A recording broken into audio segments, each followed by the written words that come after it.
Shanghai.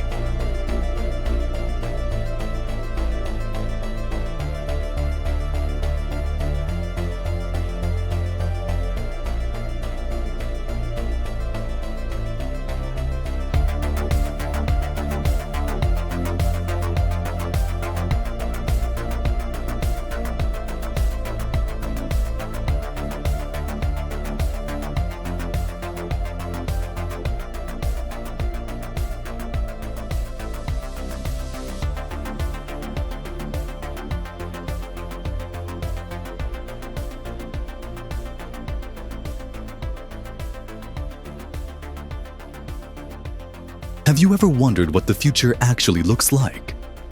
I'm not talking about the sci-fi version with flying cars, but the real future of money, power, and ambition. What if I told you that future is already being built? Right now, in a city that's moving so fast it makes everywhere else look like it's standing still. A city where a single apartment can sell for millions in minutes, and where the economy is growing at a staggering rate, defying all the global trends. This isn't a dream.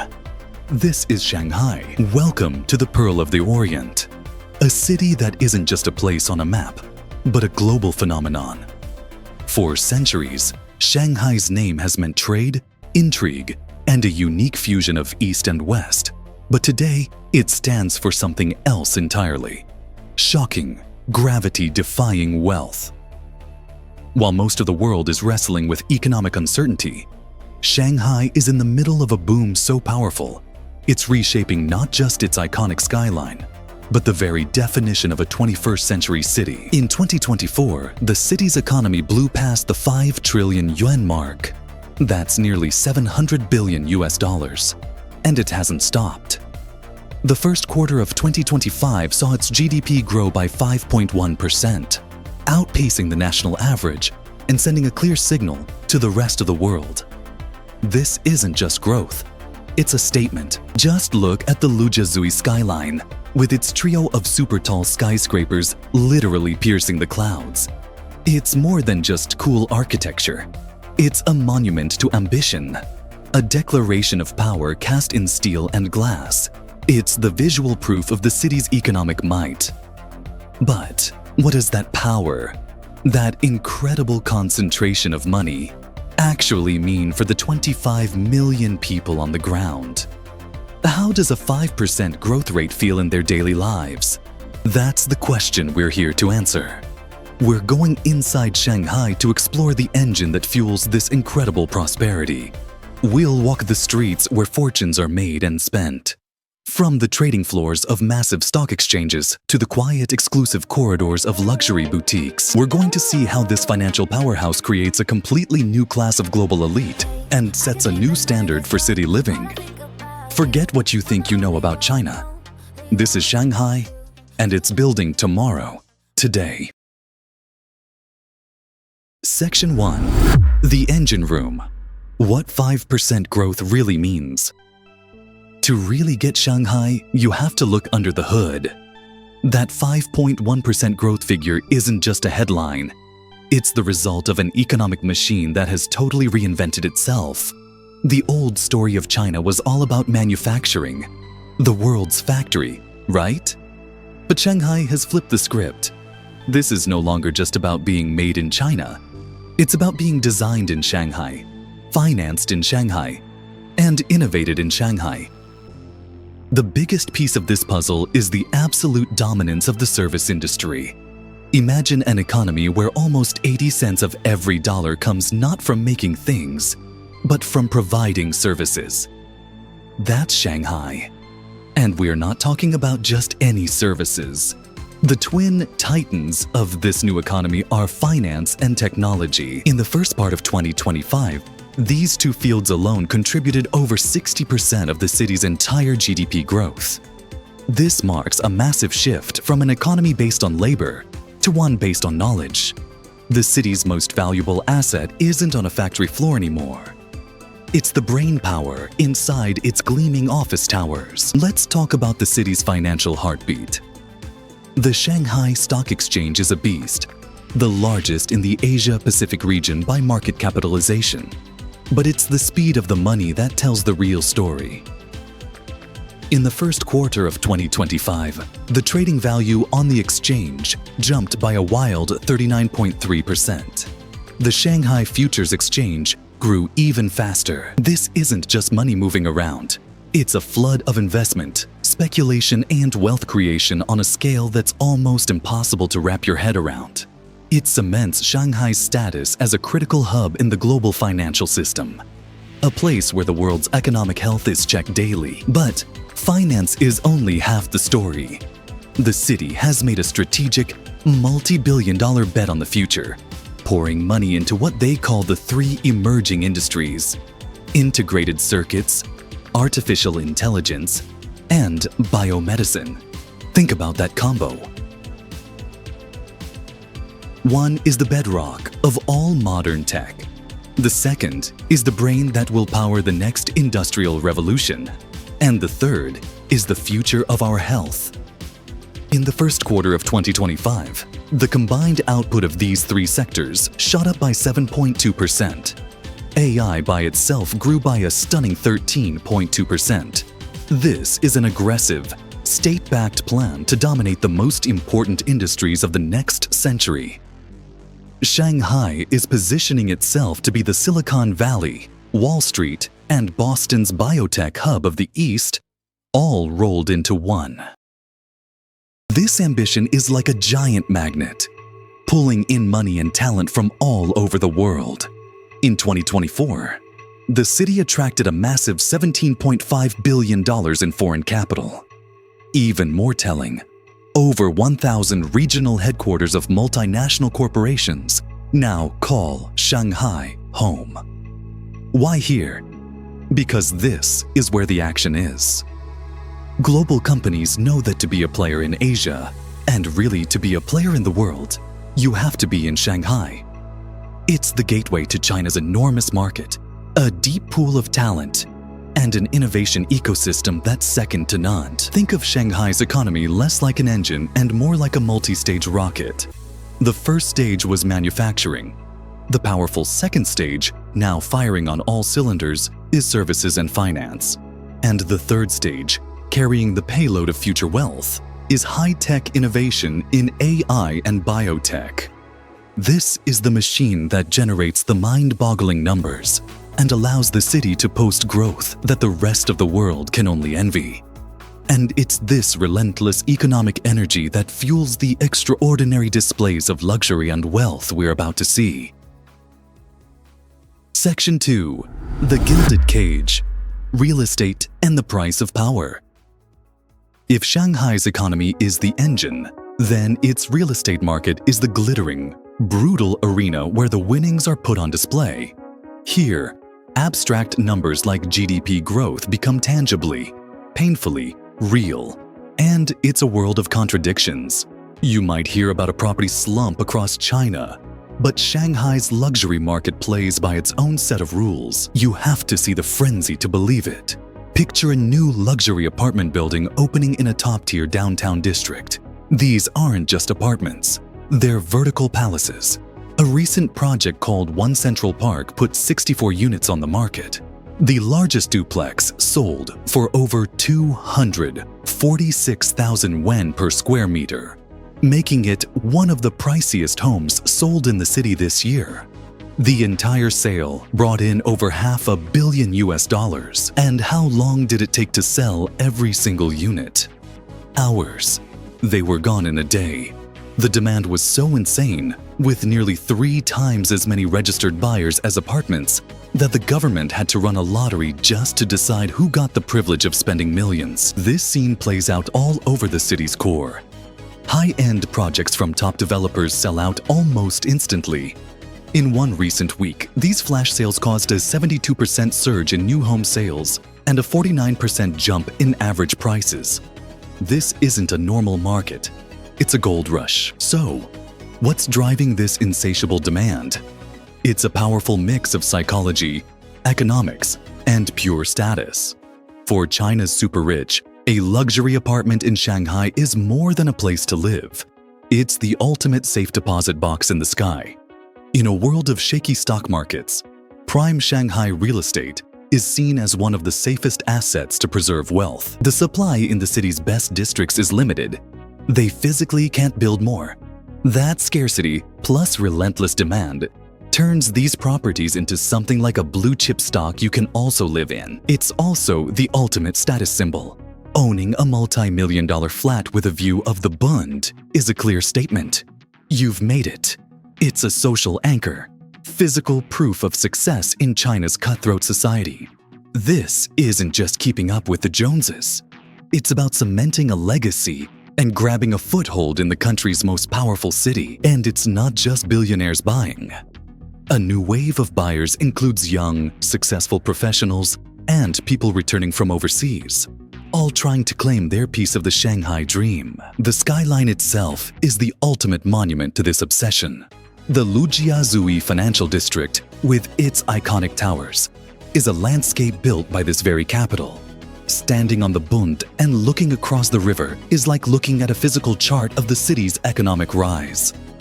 Every skyscraper is a data point. Imagine the view from a penthouse up there. The whole city spreads out below like a living circuit board. That's what millions of dollars buy you. The feeling of being on top of the world, literally and metaphorically. Of course, this gilded reality has a dark side. The insane prices create enormous pressure and divide society. The dream of owning a home in central Shanghai is impossible for millions of ordinary workers. The very people who keep the city running.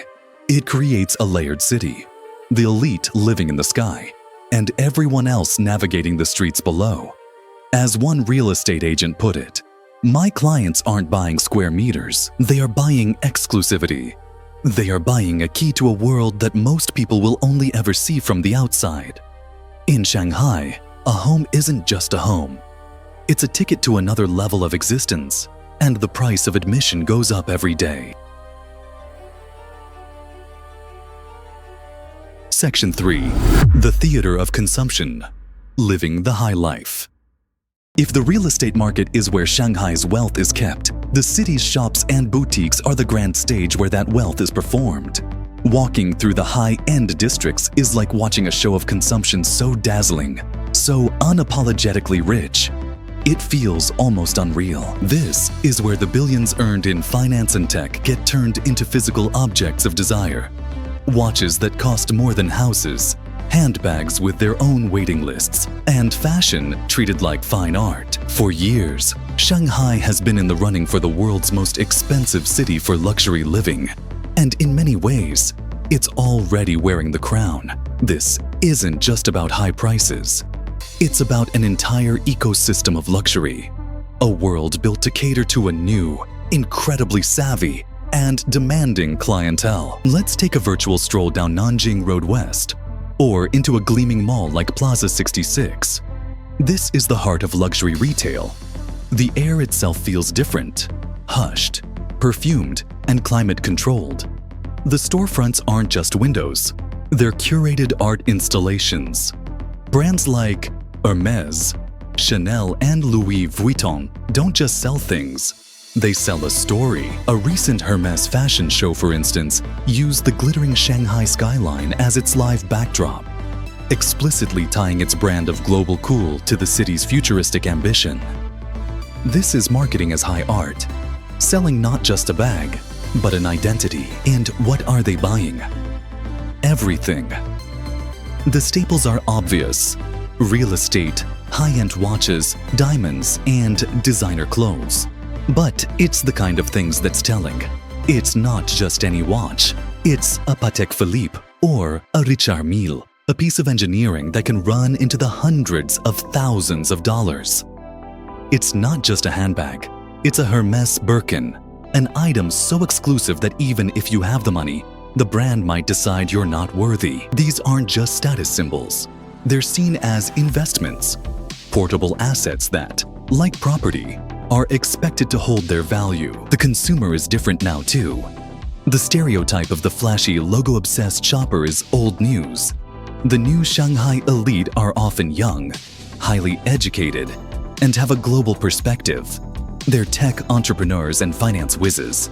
They're just as comfortable talking about a vintage Bordeaux as they are a venture capital deal. They want craftsmanship, authenticity, and a story. This has led to a fascinating trend, with many now preferring high-end domestic brands and local designers who blend Chinese culture into a modern, global look. This culture of consumption goes way beyond shopping. It's a whole lifestyle. It's about getting a table at Ultraviolet, a 3 Michelin-starred restaurant so exclusive you're driven to a secret location. It's about memberships to private clubs where the city's power brokers make deals. It's about attending a private art viewing, where cultural capital is just as valuable as the financial kind. The city itself actively encourages this performance of wealth, promoting what it calls the debut economy. It positions itself as the #1 place for global brands to launch new products, resulting in over 1,000 new first stores opening in a single year. Yet, what makes Shanghai's luxury scene so fascinating is that it's right next to a vibrant, chaotic, and deeply authentic street life. You can step out of a Gucci store, where a belt costs more than a month's rent for most people, and a few blocks away find a street vendor who has been perfecting the art of pan-fried soup dumplings for decades. This contrast is the soul of the city. The smell of expensive perfume mixes with the steam from a noodle shop. The silent glide of a Rolls-Royce is broken by the ring of a bicycle bell. This is a city that has it all. It proves that extreme wealth and simple pleasures can exist side by side, often on the very same street corner. If you're fascinated by this look into Shanghai's economy and want to understand the forces shaping our world, make sure you hit that subscribe button and turn on notifications. We're going even deeper into the human stories behind the wealth, and you won't want to miss it. Section 4. The Human Element. Voices of the City. Behind the wild statistics and the shimmering glass are 25 million people. It's their collective energy and ambition that truly powers this city. A 5% GDP growth isn't some abstract number. It's the sum of millions of individual stories of hustle, success, and sacrifice. To understand Shanghai, you have to hear its voices. Imagine an expat entrepreneur who came here a decade ago from Germany with a software idea. In Berlin, it was just an idea. In Shanghai, it became a multi-million-dollar business. He was drawn by the sheer speed. In Europe, he'd say, "You have a meeting to plan the next meeting." Here, you have a meeting, and the factory is retooling the next day. The city doesn't walk, it runs. He found investors who believed in his vision and a team of bright, hungry local graduates. Today, his company employs over 200 people. He stays for the energy, for the feeling that anything is possible, that the future isn't something you wait for, but something you build every single day. Then, there's a local success story. A fashion designer in her early 30s. She grew up in an old Shanghai Lane house, hearing stories from her grandmother about the city's glamorous past. She watched the city transform around her. She studied design here, went to Paris for her master's, but felt an irresistible pull to come back. Paris teaches you heritage, she'd explain. But Shanghai teaches you the future. Her brand, which blends the elegant traditional qipao with modern fabrics, is a hit with the city's new professional women. She's incredibly proud of Shanghai's success, but also a little sad. She sees the old neighborhoods disappearing and worries the city might lose its soul in its relentless race forward.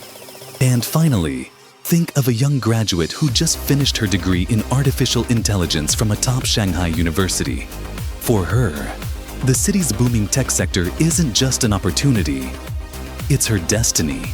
She looks at the founders of tech giants like Pinduoduo and Xiao Hongshu, both based in Shanghai, and sees a clear path. The luxury she sees around her, the expensive cars, the designer stores, doesn't make her resentful. It makes her hungry. It's a scoreboard for a game she is determined to win. Her dream is to start her own AI company, change the world, and one day buy that penthouse with a view of the Bund. For her generation, Shanghai is a launchpad, It feels like the only place on earth to be. These are just 3 voices among millions, but they tell a shared story. Everyone in Shanghai seems to be running towards something. A deadline, a deal, a dream. The city's pace is both thrilling and crushing. It's a place of immense opportunity, but also immense pressure. That 5% growth isn't just happening in boardrooms. It's happening in the minds and hearts of its people. It's the collective energy of their hopes that makes the skyline glow brighter and the future feel closer than anywhere else. Conclusion. We started by asking, what does the future look like? After seeing the economic engine, the gilded real estate, and the dazzling theaters of consumption, the answer is a little clearer. One version of the future looks a lot like Shanghai. This is a city that has pulled off something incredible. It engineered a massive economic boom, driven not by the industries of the past, but by a strategic leap into finance, services, and cutting-edge technology. That economic power has fueled a lifestyle of unparalleled luxury, setting a new global standard for what a rich city can be. But Shanghai's story is bigger than just money. It's a story about speed, ambition, and the relentless drive for more. It's a unique mix of hypermodernity and deep cultural confidence. A place where East and West don't just meet, they fuse into something new. Looking at the shimmering lights of the skyline, it's clear Shanghai isn't just a player in the global economy. It's shaping where it goes next. It's a magnet for money, talent, and ideas. But it also forces us to ask a question. Is this high-pressure, super-competitive model the blueprint for the city of the future? Is this dazzling concentration of wealth the dream we should all be chasing? Shanghai doesn't give any easy answers. It's a city of contrasts and complexity. It's a monument to human ambition and a testament to human ingenuity. It's building the future in real time, right before our eyes. The only thing for certain is that the world can't afford to look away. Because what happens in Shanghai today will, without a doubt, shape the world we all live in tomorrow. What part of Shanghai's story fascinates you the most? The economic engine, the extreme luxury, or the human ambition? Let us know in the comments below. And for more journeys into the cities and forces shaping our world, don't forget to like this video and subscribe. Thanks for watching.